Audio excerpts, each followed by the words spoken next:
Não, Deus quer tudo para nosso bem. As crianças já podem sair.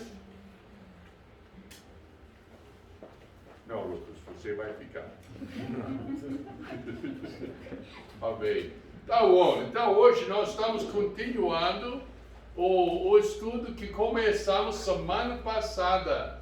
Pedro no erro. Hoje nós vamos estudar sobre o relacionamento entre o pastor e a congregação. Ou seja, o pastor e os ovelhas. Ou seja, o pastor e os velhos. Não é? E tudo. Nós temos que entender que tem um relacionamento. O pastor jamais deve ser ditador. Eu mando, eu sou... Não, não é assim não. É um relacionamento que vamos ver. Então, vamos consultar vários versículos hoje à noite, mas pode já abrir nas suas Bíblias em Gálatas, capítulo 2. E vamos ler só versos 11 a 13 hoje à noite. Diz assim a palavra de Deus: E chegando Pedro a Antioquia, lhe resisti na cara, porque era repreensível, porque antes alguns tivessem chegado de parte de Tiago, comia com os gentios, mas depois que chegaram, se foi retirado e se apartou deles, temendo os que eram da circuncisão. E os outros judeus também dissimularam com ele, de maneira que até Barnabé se deixou levar pela sua dissimulação. Esse que vamos ver hoje à noite. O pastor sempre está certo? Se estiver de acordo com a palavra de Deus, sim. Mas, infelizmente, o pastor é feito de carne como qualquer um. Podemos errar. Podemos responder, talvez, de uma maneira errada. E tudo. Então, hoje à noite, eu gostaria de ver realmente como é que devemos manter esse relacionamento. No contexto de Gálatas, capítulo 2, 11 a 21, tem dois ensinos importantíssimos. Quais são? Primeiro é o trato de um líder.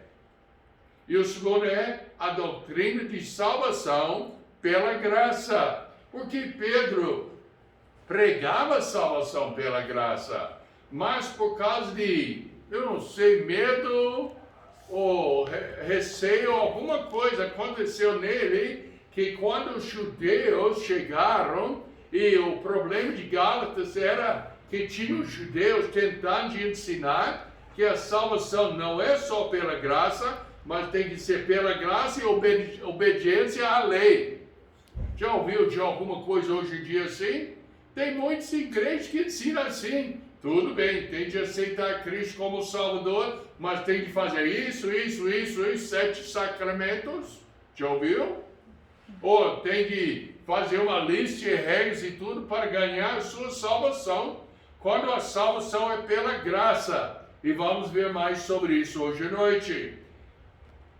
Pedro não era tão importante, nem infalível, que não poderia ser aproximado e corrigido.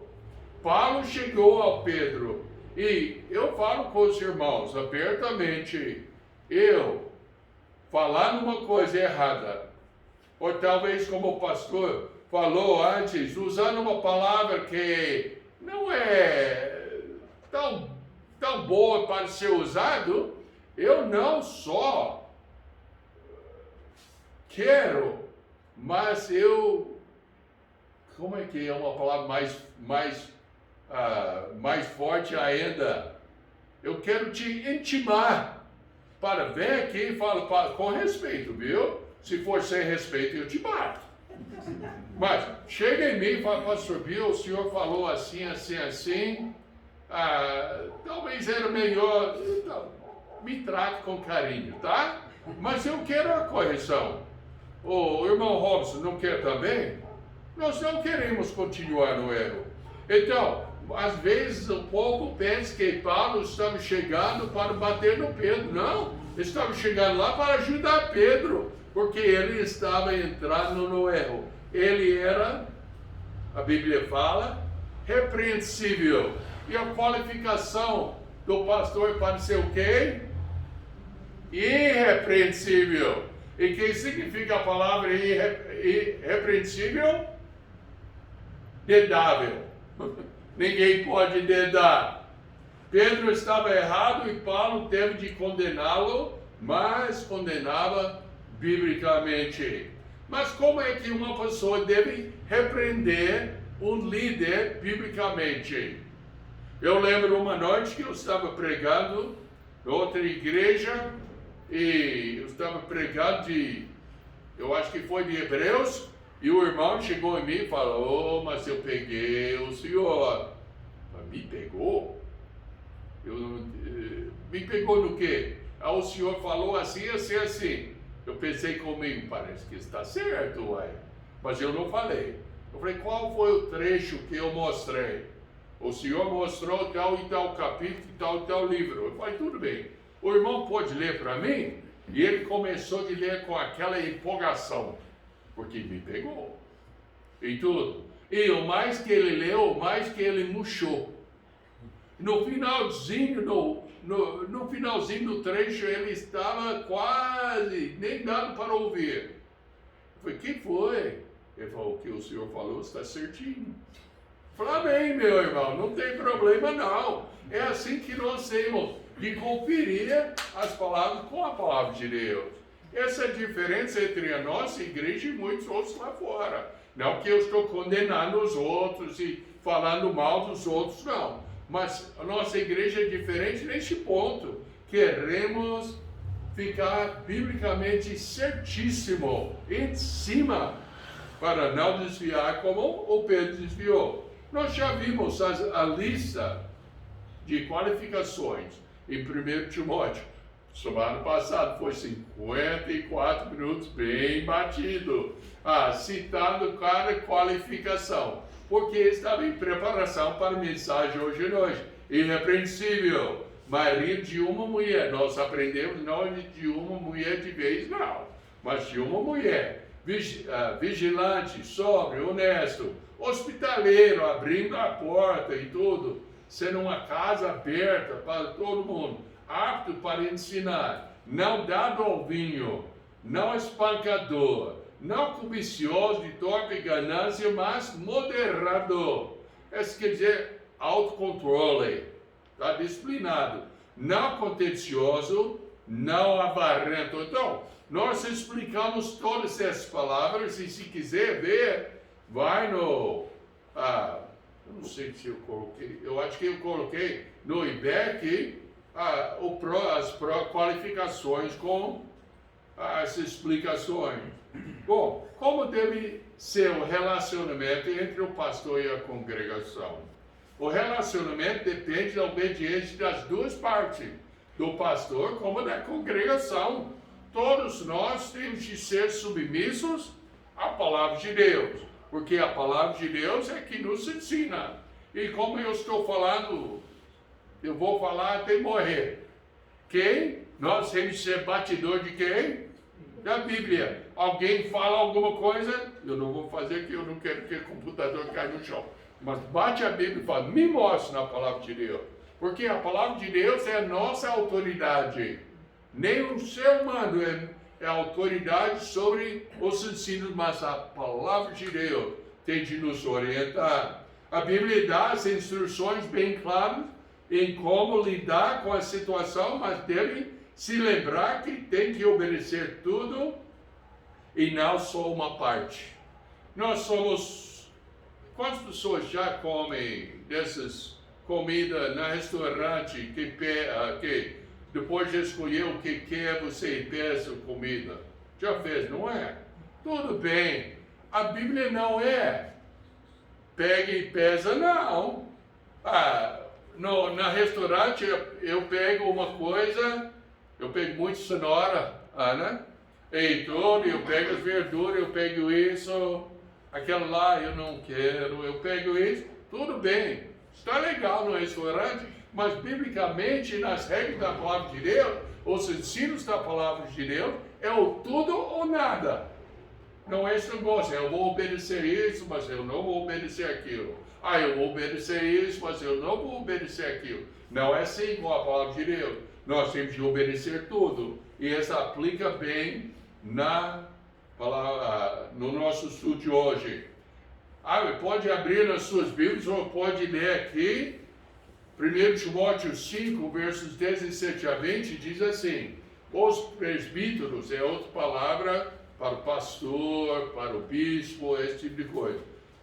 Os presbíteros que governam bem sejam estimados por dignos de duplicada honra, principalmente os que trabalham na palavra e na doutrina, porque diz a Escritura: não ligarás a boca ao boi que demônia, e digno é o obreiro do seu salário.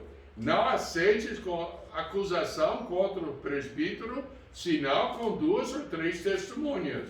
Aos que pecarem, repreende-os na presença de todos, que também os outros tenham temor.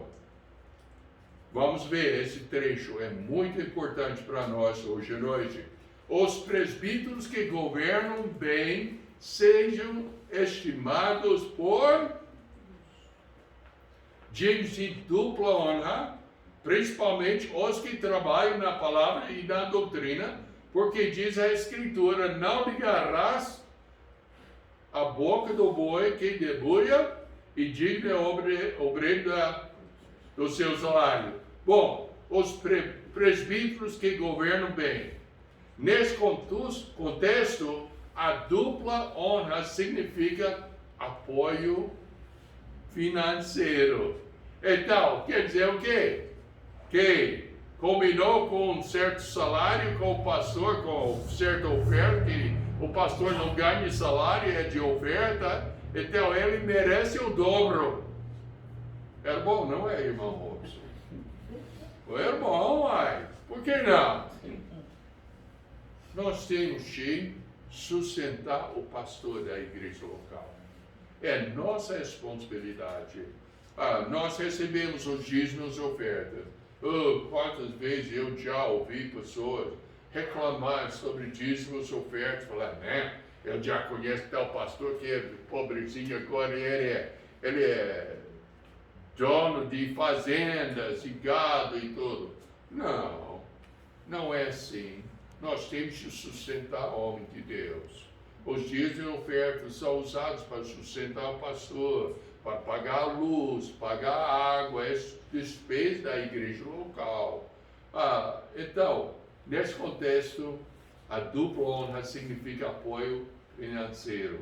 Paulo já declarou que certas viúvas são dignas de honra, falando em sustento financeiro também. Então, a palavra é usada constantemente nessa coisa de sustento financeiro.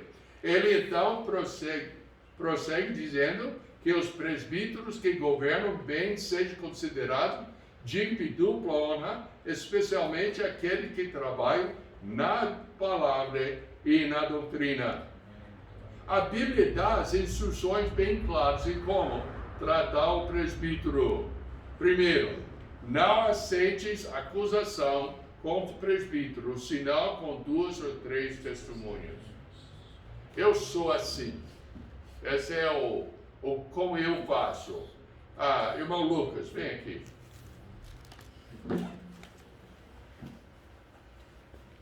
Irmão Lucas está falando contra o pastor Robson. Tá? Ele fala, pastor Bill, pastor Robson é assim, assim, assim. Vamos. Estamos indo onde? Vamos falar com o pastor Robson. Você não me contou? Então vamos lá. Eu sou assim. Você tem que ser assim também. Não aceita acusação contra o presbítero, senão com 2 testemunhos. Então, alguém fala, faz como eu faço. Pega o braço e vamos lá. Eu já tinha pessoas falar assim comigo, eu só tinha que fazer aquilo uma vez. E nunca falou comigo mais. É fácil. Não aceite acusação. Aos que pecarem, repreende-os na presença de todos, para que também os outros tenham temor. Eu falo, pastor Pio, o senhor não fez isso, não? Já tinha um pastor que falou uma certa coisa, e depois, pregando na igreja, eu cheguei nele, eu falei, o irmão pregou assim, assim, assim. Ele falou, com aquela arrogância, sem dúvida. Eu falei, mas a Bíblia ensina outra coisa, está errado.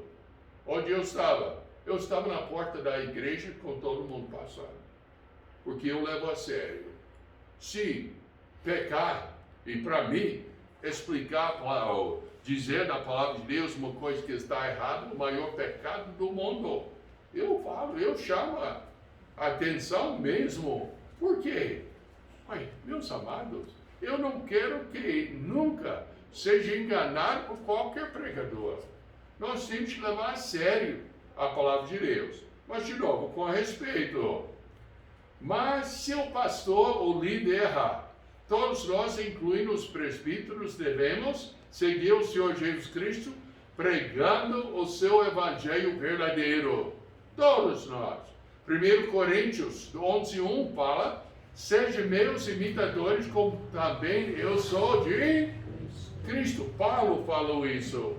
Eu gostaria de ser assim, que eu podia falar assim, mas meus amados, eu falho, eu não quero, mas eu falho como qualquer homem, mas eu quero chegar nesse ponto, que eu posso falar, oi, pode me seguir, como eu estou seguindo Cristo.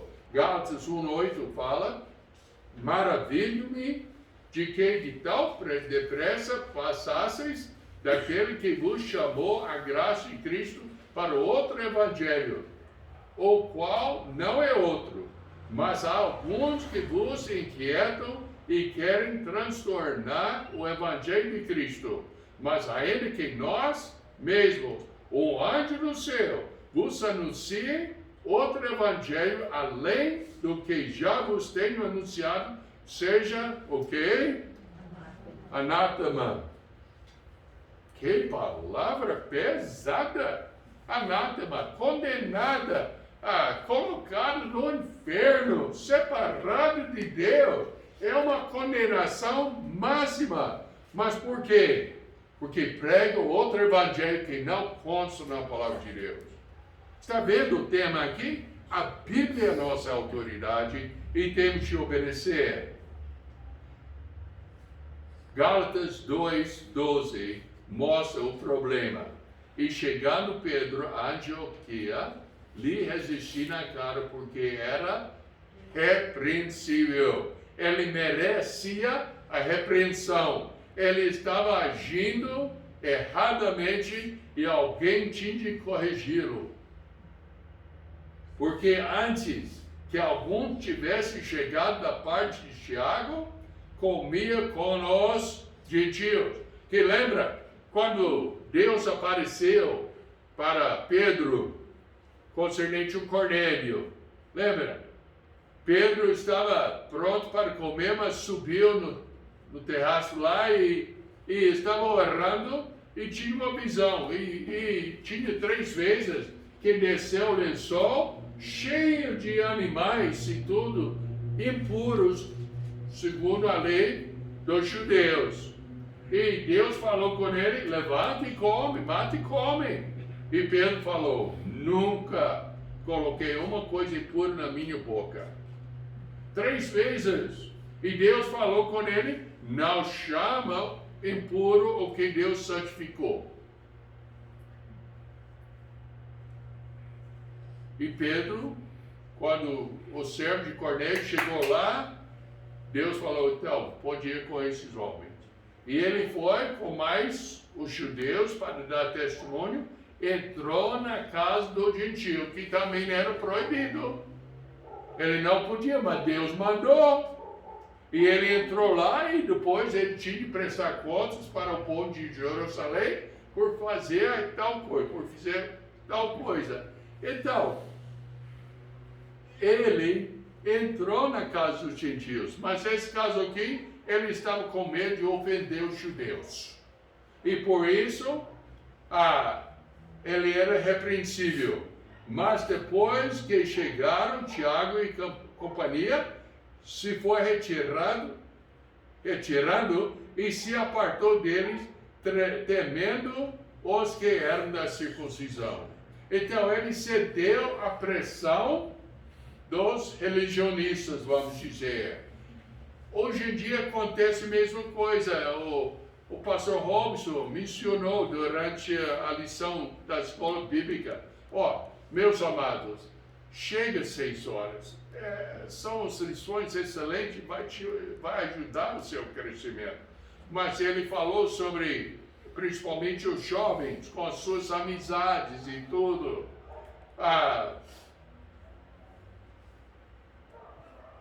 Você vai começar de tentar de viver as duas vidas. Uma vida que agrada a Deus e outra vida que agrada seus amigos. E isso que aconteceu com Pedro. Ele queria agradar os judeus. E ele caiu na condenação. A contaminação.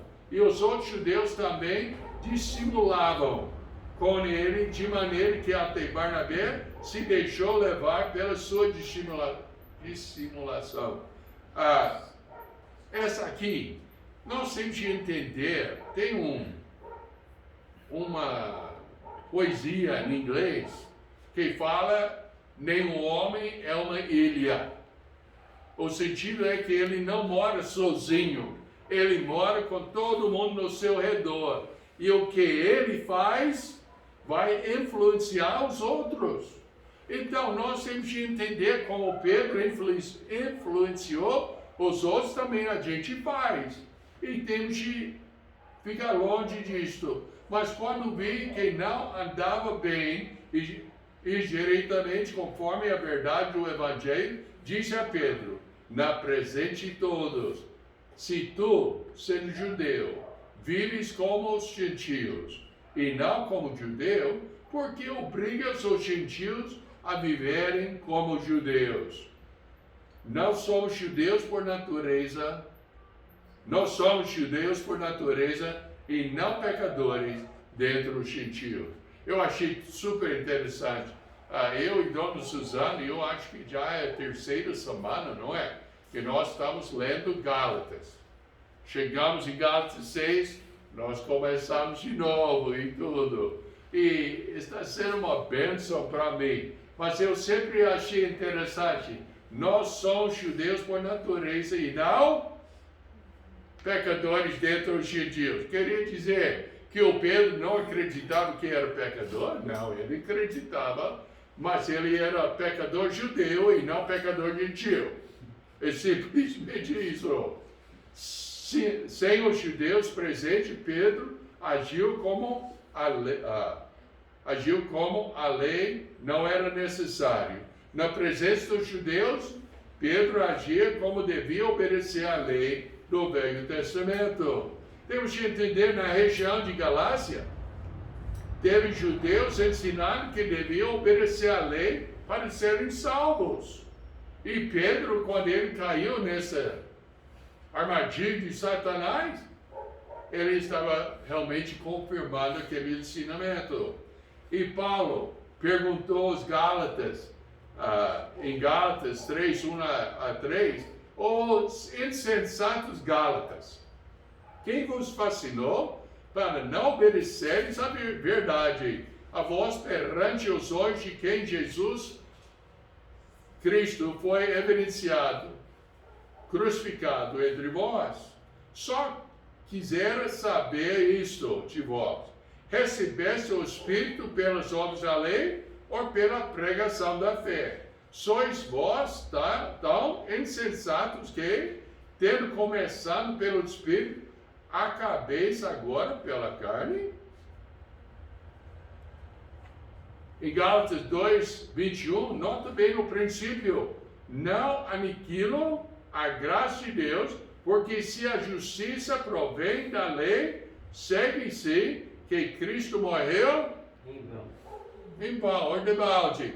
Nota bem, quando qualquer povo, qualquer pregador ensina que tem que obedecer à lei para ser salvo, está caindo na mesma condenação, é errado.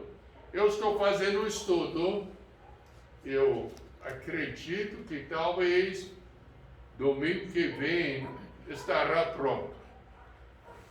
E o estudo, eu estava lendo Isaías. E o livro de Isaías está ensinando claramente, dando esse mandamento para os judeus. É claro, o povo judeu fala. E depois ele dá umas instruções. Eu pensei, puxa, essa é para nós ou só para os judeus? Eu comecei a meditar sobre o assunto e eu descobri, eu já sabia, mas eu descobri pelo texto, os princípios que ele deu para os judeus são repetidos no Novo Testamento. Então, quando nós pensamos, olha, está dando um mandamento aqui, está sendo reforçado de novo no Novo Testamento ou não? Já pensou sobre os 10 mandamentos? 9 são repetidos no Novo Testamento e um está fora, que não é repetido. Qual é que ficou fora? Observação do sábado. Os outros são repetidos de uma forma ou outra no Novo Testamento. Então, nós confirmamos os princípios, ou seja, nós lemos uma coisa no Velho Testamento, tem que confirmar no Novo Testamento. Aí fica bem, vamos supor, seguros. Lembre-se de Efésios 2, 8 e 9. Porque pela graça, não fala pela graça e a lei, fala pela graça sois salvos por meio da fé. Isso não vem de vós, é dom de Deus. Não vem das obras para que ninguém se glorie. Vamos parar aí. Já pensou se a salvação fosse ganho por obedecer a certas regras, a certas leis? Como ficaria o céu? Assumindo que todos nós íamos lá, eu ia encontrar lá, eu chegaria lá e falaria, ué, Pastor Robson, como é que o senhor chegou aqui? Ué, e ele falaria, por que não? Ué, olha o que eu fiz. Eu fiz isso. Ah, mas eu fiz isso. E aí, o seu anjo ia chegar, você está discutindo o quê? Ah, não, mas eu fiz tantas coisas, o pastor Robson fez mais coisas também, e o irmão Ângelo falaria o quê? Ah, mas vocês não fizeram nada, olha o que eu fiz! E seria a maior briga lá no céu para ver quem é que fez mais. Mas se alguém perguntar, gente, por que você está aqui? Pela graça sois salvos. Porque Deus enviou seu Filho para morrer na cruz em meu lugar. E eu confiei nele. Ele falou, mas a todos quantos o receberam, deu-lhes o poder de serem feitos filhos de Deus, a saber, aos que creem no seu nome. Olha, ninguém vai para o céu por pertencer a uma igreja. Ninguém vai para o céu por ser batizado pela Igreja Batista Esperança. Ninguém vai para o céu porque obedeceu os 10 mandamentos. A maioria que fala que vai para o céu por obedecer os mandamentos, nem sabe quais são os 10 mandamentos. Não dá para citar. E se me apertar hoje à noite, eu acho que eu não daria conta também. Como é que vai para o céu obedecendo uma coisa que você não sabe o que é? Pela graça sois salvos mediante a fé. Isso não vem de vós, é dom de Deus. Não vem das obras para ninguém se glorie. Porque somos feitura sua, criados em Cristo Jesus para as boas obras, as quais Deus preparou para que andássemos nelas. Quando? Depois de aceitar Cristo como Salvador. Depois de rejeitar a sua confiança na religião e a sua confiança em si mesmo e coloca a sua confiança unicamente e totalmente no Senhor Jesus Cristo. Aí depois a Bíblia fala que sua vida vai mudar e você vai fazer boas obras. Para quê? Para manter-se salvo? Não, porque você é salvo. Já colocou a sua confiança no Senhor, agora você ama o Senhor, quer servi-lo. Esse é o princípio da palavra de Deus. o que foi o problema de Pedro? Doutrina errada. A doutrina, justificação pela fé. Verso 16 de Gálatas 2, sabendo que o homem não é justificado pelas obras da lei, mas pela fé em Cristo Jesus. Mas o que é fé? O que é a fé? Eu estou vendo várias pessoas, hoje à noite, que têm muito fé. A fé está colocada na sua traseira. Por quê? Está sentado na cadeira, não está? Está confiando nessa cadeira. Você tem fé que a cadeira não vai te deixar no chão. Porque eu falo, eu tenho 109 quilos. Eu já sentei em cadeiras, eu estou lembrado 3 vezes, que me colocou no chão. Uma foi na sorvetaria Clairvaux, aqui em Catalão. Eu estava sentado numa cadeira e a cadeira abriu as pernas e me deixou no chão. O garçom chegou, me desculpe, senhor, para as pessoas mais pesadas colocamos 2 cadeiras juntas. Eu falei, você acabou comigo agora? Não tem jeito e tudo. 2 vezes, seu anjo. 2 vezes, lá na Ebenezer. Igreja Batista Ebenezer, lá em Uberlândia. A cadeira me deixou no chão. Quebrou as pernas. Mas eu vou te mostrar uma coisa hoje à noite. Pode examinar sua cadeira. Antes de comprar, eu vi aqui no fundo, o máximo admissível é 140 quilos. Para não me deixar no chão mais. Ué. Então, você tem fé na cadeira. Nós temos que colocar a fé, a nossa confiança no Senhor Jesus Cristo. Unicamente e totalmente nele. Não nele mais o pastor, não nele mais o batismo, não nele mais a igreja, mas unicamente e totalmente na pessoa do Senhor Jesus Cristo. Temos também crido em Jesus Cristo para sermos justificados pela fé em Cristo e não pelas obras da lei, porquanto pelas obras da lei nenhuma carne será justificada. A Bíblia fala claramente, e tem, como eu falei, tem pessoas pregando outra coisa. E Paulo falou, se pregar outra coisa, seja o quê? Anátema, separado de Deus. Porque eu, pela lei, estou morto para a lei, para viver para Cristo. Não é bonito? Eu morri para a lei, para que eu possa viver para Cristo. Já estou crucificado com Cristo e vivo.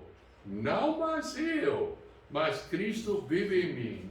E a vida que agora vivo na carne, vivo-a na fé do Filho de Deus, o qual me amou e se entregou a si mesmo por mim. Pensa bem, você não pode ser salvo porque você amou Deus primeiro. A Bíblia fala porque Deus salvou o mundo de tal maneira que deu seu Filho unigênito, para que todo que nele crê não pereça, mas tenha vida eterna. Você pode ser salvo porque Deus amou você, e não porque você amou Deus. Não aniquilo a graça de Deus, porque se a justiça provém da lei, segue-se que Cristo morreu de balde. No sentido, eu não jogo fora o que Cristo fez quando morreu na cruz para salvar o pecador, pois de fato a justiça não provém da lei, e sim da graça de Deus. Se uma pessoa possa ganhar a sua salvação pelas boas obras, obediência à lei, então Cristo morreu à toa. Não tinha razão para ele morrer na cruz. E nós vimos esses crucifixos que a cruz é tudo liso, bonito, vernizado e bonito demais, não é? E o Senhor está colocado como tem um pano assim. Quando nós pensamos, aquela cruz foi rústica. E quando o Senhor morreu na cruz, antes de morrer, quando ele precisava, colocaram ele na cruz assim com os joelhos dobrados um pouco, por quê? Ele tinha de levantar-se para respirar e depois desceu. Levantava para respirar. Pensa bem, os pregos na mão, os pregos no pé, nos pés. Como é que ficou quando ele subiu e desceu? Oh, arrancando. E ele não estava bonitinho, com tudo bronzeado e brilhante e tudo. Estava cheio de pó, de sangue, de sujeira, de pessoas cuspindo nele e tudo. E ele estava totalmente nu lá. Será que ele faria isso se poderíamos nos salvar pela lei? Está doido, ninguém ia fazer isso. Mas ele fez porque ele amou a gente. E ele fez isso porque era o único jeito.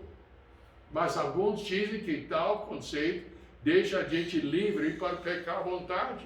Mas tudo bem, se Cristo morreu e só Ele que salva, então eu posso viver como eu quiser e nada vai acontecer comigo. É assim? Olha comigo em 2 Coríntios, capítulo 5.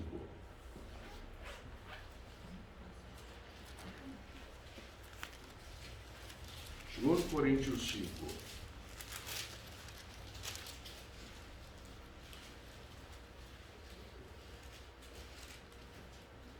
Começar no verso 14. Porque o amor de Cristo nos constrange, julgando nós assim que, se um morreu por todos, logo todos morreram.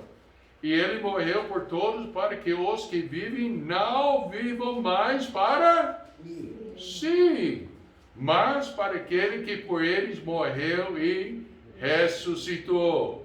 Assim, daqui por diante, a ninguém conhecemos segundo a carne, e ainda que também tenhamos conhecido Cristo segundo a carne, contudo, agora já não o conhecemos desse modo. Está dizendo o quê? Paulo e os outros conheciam Cristo fisicamente, ou seja, vendo, mas não é possível hoje em dia.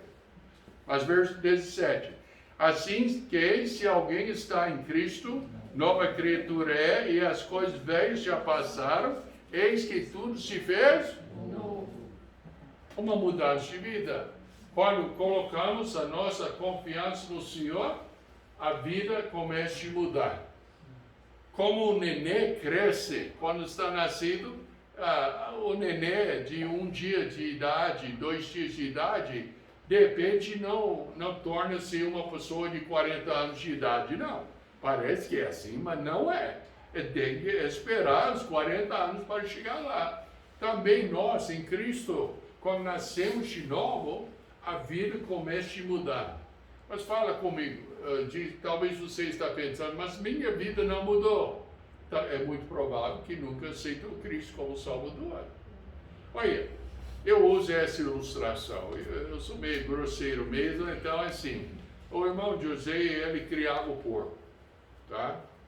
Vamos supor, um animal entra aqui, tem o cheiro de porco, tem o rabinho de porco, faz o som de porco, e tudo, anda como porco, parece como porco, é muito provável que é uma vaca, não é? Não, é um porco, tudo bem. Tem um crente, entra aqui, tem o cheiro do mundo, veste como o mundo, fala como o mundo, participa nas coisas como o mundo. E depois fala, não, eu amo Deus, eu sou um crente do Senhor Jesus Cristo. É verdade. Duvido. É importante, meus amados. Fala, tudo bem, pastor, então o senhor parou de ser transformado? Não, Deus ainda tem muito trabalho comigo. Ele tem muita coisa para fazer comigo ainda. Mas eu posso dizer que as coisas mudaram. Até minha própria irmã fala comigo. Ah, mas Bill, você ficou muito mais manso agora, você era bravo demais. Então, é crescimento na fé e tudo. Eu podia contar, eu falo de mim, porque ninguém vai ficar com raiva comigo se eu falar de mim. Mas se eu falar de você, você vai ficar com raiva. Mas eu sei das 20 e várias pessoas aqui. Eu podia contar as coisas de antes e depois. E tudo. É uma transformação. Então, esse dado que tudo bem, deixa a gente livre para viver como quiser, está furado. Não tem como. Se realmente tiver Cristo como Salvador, sua vida mudou. Será que tal acusação é válida? Se conhecer a doutrina da salvação, é fácil entender que tal pessoa realmente, se realmente tiver Cristo como o seu único Salvador, então, seu desejo será agradá-lo pela obediência. Obediência a quê? As regras da igreja? Nós temos normas, nós temos coisas que ensinamos que devem ser feitas, e eles estão baseados em princípios bíblicos. Esse que nós queremos. Mas, o que falaremos? Você pode falar, se eu falar Lucas, você não pode fazer tal e tal coisa. O irmão tem toda a liberdade de falar, pastor, me mostra. Na Bíblia. Onde está na Bíblia? E eu vou mostrar, viu? Eu vou mostrar. E tudo. Talvez a hora eu não lembro exatamente onde que fica, mas eu vou achar, eu vou mostrar. Porque a Bíblia é nossa autoridade. Sede, pois, imitadores de Deus, Efésios 5, 1 a 10.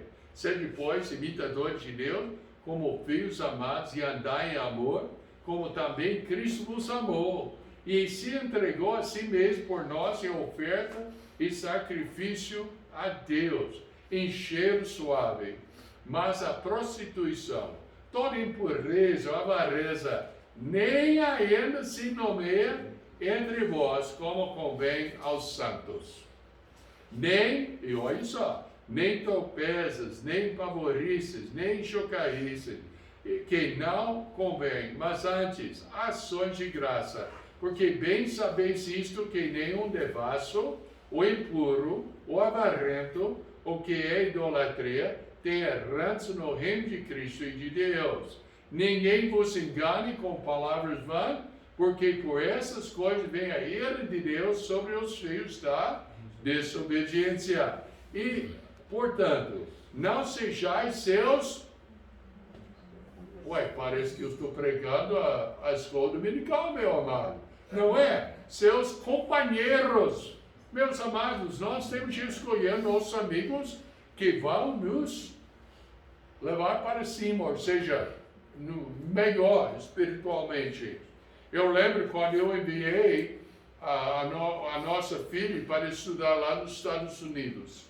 Eu estava com muita esperança que ela ia seguir uns bons líderes lá. Sabe o que aconteceu? Ela era o bom líder. Ela que foi a pessoa que ia liderar os outros pelos princípios que ela aprendeu em casa. Olha, escolha bem os seus companheiros. Porque no outro tempo eres trevas, mas agora sois luz no Senhor. Andai como filhos da luz, porque o fruto do Espírito está em toda a bondade e justiça e verdade, aprovando o que é agradável ao Senhor. E não comuniqueis com as obras infrutuosas das trevas, mas antes condenai-os. E meus amados, uma das maneiras melhor para condenar o procedimento dos outros é o quê? Não ando com ele. Não ando com ele. Vocês vão fazer tal e tal coisa? Vamos. Então, tchau. Que isso? Vai com a gente não? Não vou não. Por que não? Porque não convém. A Bíblia condena.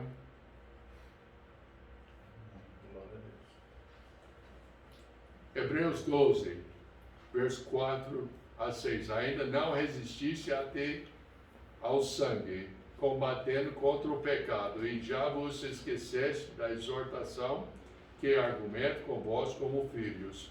Filho meu, não despreze a correção do Senhor, e não desmais quando por ele pode repreendido, porque o Senhor corrige o que ama e açoita a qualquer que recebe por filho.